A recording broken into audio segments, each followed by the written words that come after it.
नमस्कार दोस्तों, मैं रोहित तिवारी आप सभी का आपके अपने YouTube चैनल पर स्वागत करता हूं। उम्मीद करता हूं आप सभी स्वस्थ होंगे और अच्छे होंगे और आपकी तैयारी लगातार चल रही होगी। आज हम आपके लिए एक महत्वपूर्ण सूचना लेके आए हैं। वो सूचना क्या है कि जो आपने उत्तर प्रदेश पुलिस का पेपर दिया था पहले, अब री एग्जाम की डेट आ चुकी है। तो जो आपने पहले पेपर में गलतियां करी थी, मतलब आपकी उन गलतियों के पीछे आपका नुकसान कितना हुआ था और इसमें उस चीज़ को सुधार करने का मौका है, तो हमें कैसे सुधार करना है। मतलब अगर इन कुछ छोटी छोटी चीज़ों को आप सुन लेंगे या समझ लेंगे तो आपके निश्चित ही पिछले पेपर से अब के पेपर में बहुत अधिक सुधार होने की संभावनाएं बढ़ जाती हैं। वो पिछली आपने गलतियां क्या करी है, देखिए सबने गलती नहीं करी है, लेकिन बहुत सारे ऐसे छात्र थे जिन्होंने कुछ गलती करी है और उनके साथ साथ में जहां उनका सेंटर गया था तो वहां के जो इन्विजिलेटर थे जो पेपर करा रहे थे, उन्होंने क्या गलती करी थी जिसका खामियाजा छात्रों को भुगतना पड़ा था। देखिए उन्होंने जो गलती करी उसका उनको खामियाजा नहीं भुगतना पड़ा, किसको भुगतना पड़ा? छात्रों को भुगतना पड़ा। वो गलतियां उन्होंने क्या की थी, उसके साथ साथ में लड़कों ने भी क्या गलती की थी। फिर उसके बाद में अगर वहां पे सही सही चीजें चली तो जब पेपर हल कर रहे थे आप, तब आपके साथ क्या गलतियां हुई हैं उसकी संपूर्ण जानकारी आज हम इस वीडियो के माध्यम से करने वाले हैं। इसलिए वीडियो को अंत तक जरूर देखें और वीडियो को ज़्यादा से ज़्यादा अपने दोस्तों के साथ भी शेयर करें ताकि उनको भी ये चीज़ पता चल पाए।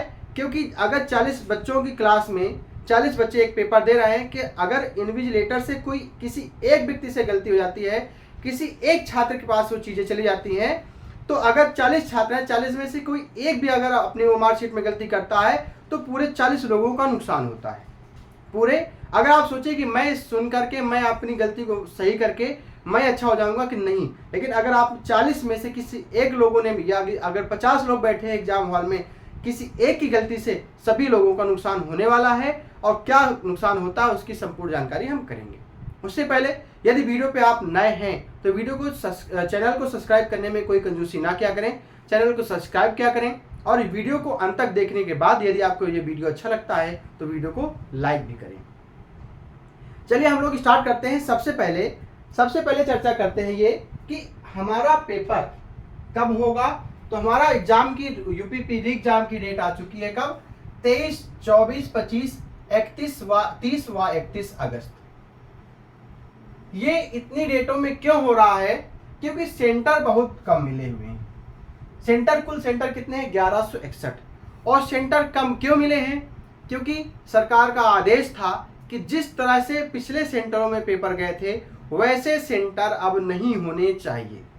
जिन सेंटर में कुछ गड़बड़ी हुई थी उन सेंटर को चिन्हित करके पहली बात तो उन सेंटरों को हटाया गया है। दूसरी बार इस बार के जो पेपर होंगे, जो सेंटर बनाए गए हैं वो चिन्हित करके ऐसे ऐसे सेंटर बनाए गए हैं जो अपने आप में स्कूल अपनी एक छवि रखते हैं। देखिए अगर कोई स्कूल है, कोई कॉलेज है जहाँ पे सेंटर जा रहा है, अगर वो साल भर में सिर्फ 4 लोगों 5 लोगों को एडमिशन लेकर के स्कूल खोले बैठा है तो वहाँ गड़बड़ी होने की अधिक संभावनाएं होती हैं। क्योंकि अगर मान लीजिए वो पूरे जब तक 20 साल 30 साल स्कूल खोलेगा उसके यहाँ बच्चे नहीं हैं तो कभी भी कमाई नहीं कर पाएगा। अगर वो गड़बड़ी करके 2, 4, 6 करोड़ 10 करोड़ पा रहा है तो उसको वो ज़्यादा आसान लगता है, भले वो पकड़ा जाए या बाद में कुछ उसके ऊपर कार्रवाई हो, उसको वो बिना सोचे समझे वो चीज़ें कर लेता है, गलत काम कर लेता है। तो अब वो चीज़ें की गई हैं, जो सेंटर बनाए गए हैं, जो जिन स्कूलों की छवि अच्छी है, जिन स्कूलों की कुछ एक वो बनाई गई है कि हाँ अगर हमें ये चीज़ें होती हैं, हमारे ऊपर कार्रवाई होती है तो उनमें से उनका बहुत सारा नुकसान है। इकट्ठा एक मुश्त गलत कामों से पैसा लेने से ज़्यादा उनका नुकसान उसमें है कि हमारे छात्रों में एक हमारी जो छवि है, हमारी छवि खराब होगी। इसलिए अच्छे सेंटर बनाए गए हैं, गड़बड़ी होने की कोई समस्या इस बार संभावना नहीं है और बहुत ही अच्छे तरीके से पेपर करवाने की जिम्मेदारी दी गई है एजेंसी को। इसलिए आप लोग मेहनत करके पढ़ाई करें और अच्छे नंबर लाने की कोशिश करें। देखिए अब हम लोग बात करेंगे पहला पॉइंट ये है, जब आप एग्जाम हॉल में जाते हैं तो आप जैसे इन्विजिलेटर आपको ओमार शीट देता है या बुकलेट के साथ में ओमार शीट देता है, आपसे कहता है कि आप लोग अपनी वो मार्कशीट फिल करें। तो आप अगर वो कहते हैं जब, तो आपको क्या ध्यान देने की ज़रूरत है, जब तक सभी लोगों को, जब तक 1 से लेकर के 40 बच्चे अगर हैं तो 1 से 40 तक के सभी बच्चों को जब तक मार्कशीट की वहाँ पे नहीं पहुँच जाती, लास्ट तक नहीं पहुँच जाती है, तब तक कोई भी मार्कशीट फिल ना करें। सेम टू सेम जब तक बुकलेट आप सबके पास नहीं पहुँच जाती है तब तक आप उस बुकलेट पे कुछ भी मत करें, क्योंकि इन्विजिलेटर की गलती से आप सभी का नुकसान होगा।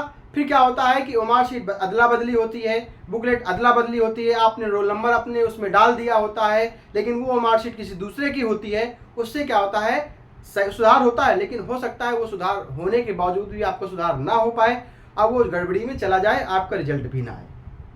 वहाँ पे उन्होंने सुधार करने की कोशिश करी लेकिन वो सुधार नहीं हो पाया, ठीक है। या हो सकता है अगर सुधार करी, उन्होंने सारी चीज़ें चेंज करके दी आपको, उसके बाद में भी 10-15 मिनट 20 मिनट का समय उसमें चला जाता है आपका, जो वो नुकसानदायक होता है। अगर जब तक बुकलेट सबके पास पहुंच जाती है, मार्कशीट सबके पास पहुंच जाती है, उनमें सिर्फ 1 मिनट का समय लगता है। 1 मिनट की गलती से आपका 20 मिनट 15 मिनट समय चला जाता है, जो पेपर हॉल में आपके लिए 15-20 मिनट का समय बहुत मायने रखता है। आप उन 15-20 सेकंड में, 15-20 मिनट में आप 15 से 20-30 क्वेश्चन कर सकते हैं, जो आप नहीं कर पाते हैं अगर आपके पास समय नहीं होता है तो सबसे पहली बात, ये गलती मत करें। दूसरी बात, आप खुद से जागरूक बने। आप देखते हैं कि इन्विजिलेटर कहते हैं कोई शोर नहीं मचाएगा, समझिएगा, कोई शोर नहीं मचाएगा। तो हमने कहा ठीक है, कोई शोर नहीं मचाएगा, कोई एक दूसरे से पूछेगा नहीं, ठीक। आप कोई क्वेश्चन सॉल्व कर रहे हैं, या आप जीएस का सॉल्व कर रहे हैं, या मैथ सॉल्व कर रहे हैं, आपने उसमें एक फार्मूला याद कर रहे हैं, आप दिमाग लगा रहे हैं, शांति से बैठे हैं।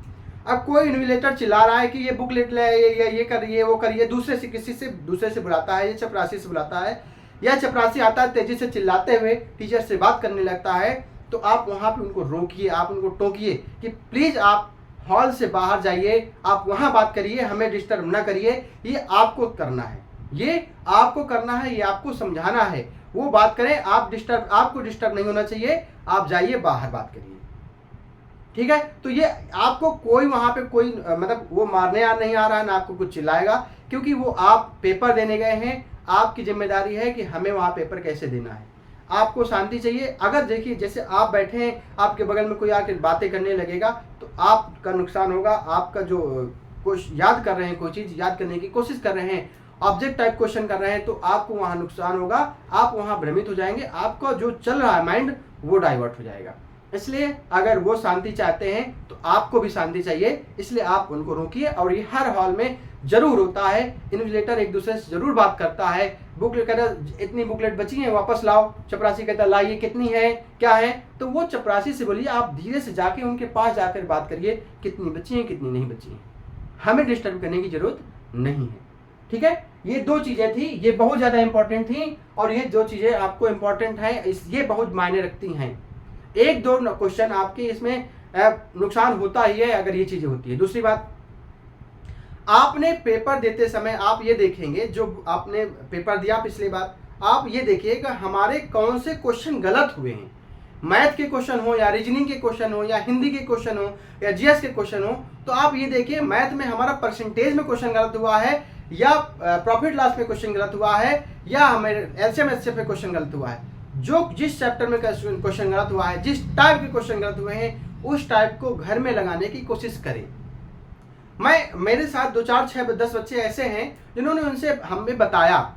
तो क्या होता है कि ऑनलाइन हम अभी नहीं पढ़ा रहे हैं मैथ, अगर कोशिश करूंगा मैं कि आप लोगों के लिए मैथ की क्लास स्टार्ट करूं। मेरे पास डिजिटल बोर्ड नहीं है, बात समस्या इस बात की है क्योंकि मैथ पढ़ाना डिजिटल बोर्ड में ज़्यादा आसान है, क्योंकि क्वेश्चन लिखे हुए होते हैं और उनको खिसकाते जाओ, क्वेश्चन के आंसर बताते जाओ। लेकिन मैं कोशिश करूंगा, अगर आप लोग तैयार हैं तो मैं यूपी पुलिस की मैथ आपको पढ़ाने की कोशिश करूंगा, और वही क्वेश्चन दूंगा जो आपको पेपर में पिछली बार नहीं आए हैं, और इसके बार के पेपर में अगर वो क्वेश्चन आ जाते हैं, उस तरह के क्वेश्चन आ जाते हैं, तो आप उनको सॉल्व करके पूरे में पूरे नंबर ला सकते हैं। और मैं आपको गारंटी ये भी देता हूँ कि जो मैं प्रश्न पढ़ाऊंगा वो निश्चित ही निश्चित पेपर में आपके पूछे जाएंगे। हो सकता है उस टाइप में भी पूछे जा सकते हैं, जरूर नहीं वही एज इट इज आ जाए, लेकिन उस टाइप के भी प्रश्न पूछे जा सकते हैं।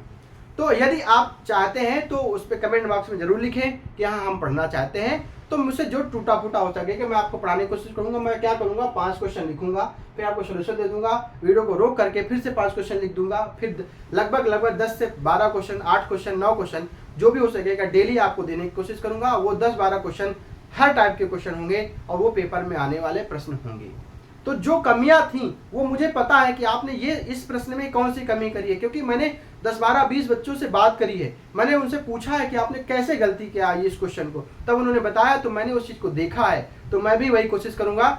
इसलिए चैनल को सब्सक्राइब करने में कोई कंजूसी न करें, अपने दोस्तों के साथ भी शेयर करें ताकि उनको भी ये जानकारी मिल सके।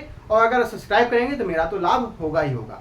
हर व्यक्ति अपने लाभ के सोचता है, आप भी अपने लाभ को सोचते हैं। और ये बता दें हम आपको, अगर आपने मैथ के क्वेश्चन मुझसे पढ़े हैं, मुझसे देखे हैं, तो आपका बहुत ज़्यादा लाभ होने वाला है।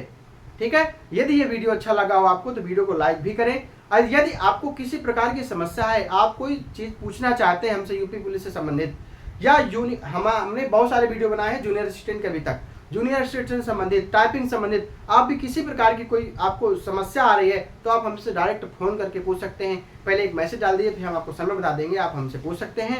हम आपको पूरी तरीके से समझाने की कोशिश करेंगे। और उसके बाद में चलिए, बात की बात है, अगर ये वीडियो आपको अच्छा लगता है तो आप वीडियो को लाइक जरूर करें। धन्यवाद।